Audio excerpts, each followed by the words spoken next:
Good morning friends. आज हम बात करेंगे व्हाट इज़ एन आयन।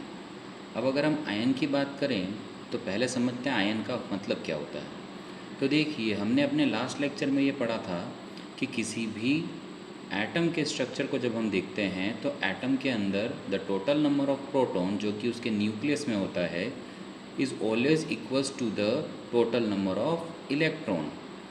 जो टोटल इलेक्ट्रॉन जो उस न्यूक्लियस के अराउंड रिवॉल्व कर रहे हैं उसके नंबर और प्रोटॉन का नंबर ये दोनों हमेशा सेम होता है।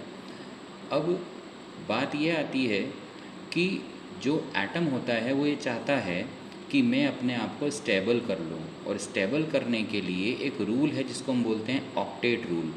ऑक्टेट रूल ये कहता है कि अगर कोई एटम अपने आउटर मोस्ट शेल के इलेक्ट्रॉन को 8 कर ले, कितना कर ले, 8 कर ले, तो वह स्टेबल हो जाएगा। तो अब हर एटम ये चाहता है कि मेरे आउटर मोस्ट शेल के अंदर, ये भी हमने बात करी थी K shell, L shell, M shell last lecture में।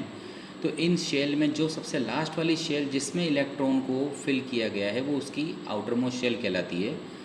तो हर एटम ये चाहता है कि मेरी आउटर मोस्ट शेल में मैं अपने इलेक्ट्रॉन्स कितने कर लूँ, 8 इलेक्ट्रॉन्स। मतलब कि अगर उसके पास इलेक्ट्रॉन्स नहीं हैं 8 इलेक्ट्रॉन्स, तो वो क्या करेगा, इलेक्ट्रॉन को गेन करेगा। और अगर उसके पास 8 इलेक्ट्रॉन से ज़्यादा हैं तो वो क्या करेगा, इलेक्ट्रॉन को लूज़ करेगा। इसको भी हम एग्जांपल से समझेंगे। तो जब भी कोई एटम अपने इलेक्ट्रॉन को गेन या लूज़ करता है तो वो आयंस बनाता है। तो आयंस का फॉर्मेशन इलेक्ट्रॉन के लॉस या इलेक्ट्रॉन के गेन होने से होता है। अगर कोई एटम अपने इलेक्ट्रॉन को लूज़ करेगा तो वो कैटायन यानी कि पॉजिटिव चार्ज आयन बनाएगा, और अगर कोई इलेक्ट्रॉन एटम से रिमूव किया जाता है तो वो एनायन बनाएगा। क्या बनाएगा, एनायन यानी कि नेगेटिवली चार्ज्ड आयन बनाएगा। अब हम कह सकते हैं कि cation is formed by loss of electron.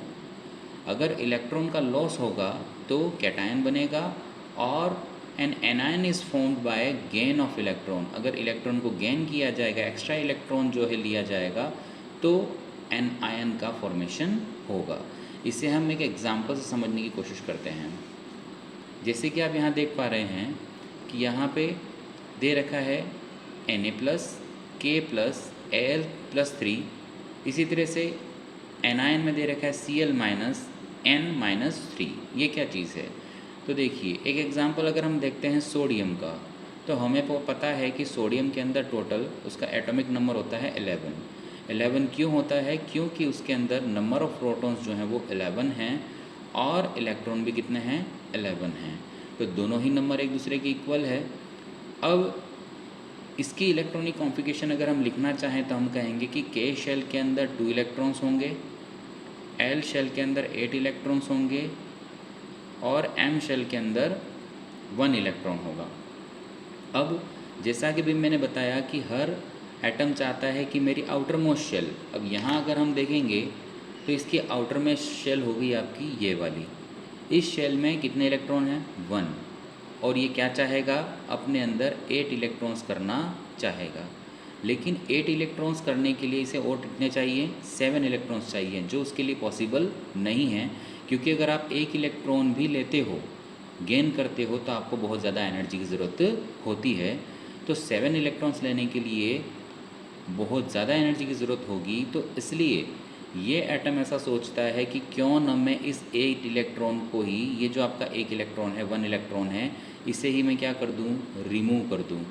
जैसे रिमूव करेगा तो फर्स्ट शेल में 2 इलेक्ट्रॉन और सेकंड शेल में 8 इलेक्ट्रॉन्स हो जाएंगे, और थर्ड शेल का इलेक्ट्रॉन रिमूव कर दिया गया है। तो अब इसके आउटर मोस्ट शेल में कितने इलेक्ट्रॉन रह गए, 8 इलेक्ट्रॉन। इस तरह से अपने आप को स्टेबल कर लेगा। हमने देखा था कि प्रोटॉन का नंबर भी 11 है, इलेक्ट्रॉन का नंबर भी 11 है, यानी जितना पॉजिटिव चार्ज है उतना ही नेगेटिव चार्ज है। लेकिन जब आपने यहाँ पे एक इलेक्ट्रॉन को रिमूव किया तो अब यहाँ पे इलेक्ट्रॉन का नंबर कितना हो जाएगा, तो हम कहेंगे कि सर इलेक्ट्रॉन का नंबर हो जाएगा 10। तो प्रोटॉन तो अभी भी 11 है लेकिन इलेक्ट्रॉन हो गए 10। इस तरह से क्या हुआ कि एक इलेक्ट्रॉन कम हो गया है, 10 ही रहे हैं, लेकिन प्रोटॉन का नंबर ज़्यादा रह गया है। कितना ज़्यादा रह गया है, एक प्रोटॉन एक्स्ट्रा है, इसीलिए ये जो Na है वो एक कैटायन में कन्वर्ट हो जाएगा और वो होगा आपका Na+1 Na+। ठीक है, इसी तरह से एग्जांपल देखते हैं क्लोरीन का। क्लोरीन में देखें तो क्लोरीन का एटॉमिक नंबर होता है 17। 17 मतलब प्रोटॉन का नंबर भी 17 और इलेक्ट्रॉन का नंबर भी 17। अगर इसके इलेक्ट्रॉनिक कॉन्फ़िगरेशन की बात करते हैं तो होगा इसका 2, 8 एंड 7, यानी कि के शेल में 2 इलेक्ट्रॉन, एल शेल में 8 इलेक्ट्रॉन्स और एम शेल में 7 इलेक्ट्रॉन्स। अब ये भी चाहता है कि मेरे सबसे आउटर मोस्ट शेल में कितने इलेक्ट्रॉन हो जाएं, तो ये चाहेगा मेरे आउटर मोस्ट शेल के अंदर 8 इलेक्ट्रॉन्स कंप्लीट हो जाएं। इसके लिए इसे कितना इलेक्ट्रॉन चाहिए, एक्स्ट्रा 1 इलेक्ट्रॉन चाहिए। तो ये क्या करेगा, 1 इलेक्ट्रॉन को जो है वो गेन करेगा, और जब इलेक्ट्रॉन को गेन किया जाएगा तो अब +1 इलेक्ट्रॉन अगर गेन होगा तो इसके अंदर टोटल इलेक्ट्रॉन हो जाएंगे लास्ट में 8। तो अब इसका इलेक्ट्रॉनिक कॉन्फ़िगरेशन होगा 2, 8 एंड 8। तो आउटर मोस्ट में 8 इलेक्ट्रॉन हो गए। अब अगर आप देखोगे तो यहाँ पे आपके टोटल नंबर ऑफ प्रोटॉन कितने रहे, तो हम कहेंगे टोटल नंबर ऑफ प्रोटॉन हो गए, रह गए आपके 17, लेकिन टोटल नंबर ऑफ इलेक्ट्रॉन कितने हो गए 18, यानी कि 1 इलेक्ट्रॉन एक्स्ट्रा हो गया। एक्स्ट्रा आ गया तो अब ये न्यूट्रल नहीं रहेगा और आपका जो एटम है क्लोरीन, ये क्लोरीन अब क्या बन जाएगा आपका Cl- बन जाएगा। तो ये Cl- जो है वो क्या है आपका एन आयन है। क्या है आपका एन आयन है। ठीक है, तो इस तरह से जो है आयंस का फॉर्मेशन होता है। ये है आपका कैटायन और ये है एन आयन। तो ये हमारा था कि आयन क्या होता है और आयन का फॉर्मेशन कैसे होता है।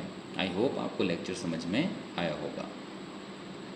अगर वीडियो आपको पसंद आया हो तो चैनल को सब्सक्राइब करें और बेल आइकन को क्लिक करें ताकि नए वीडियोस की नोटिफिकेशन आपको मिलती रहे।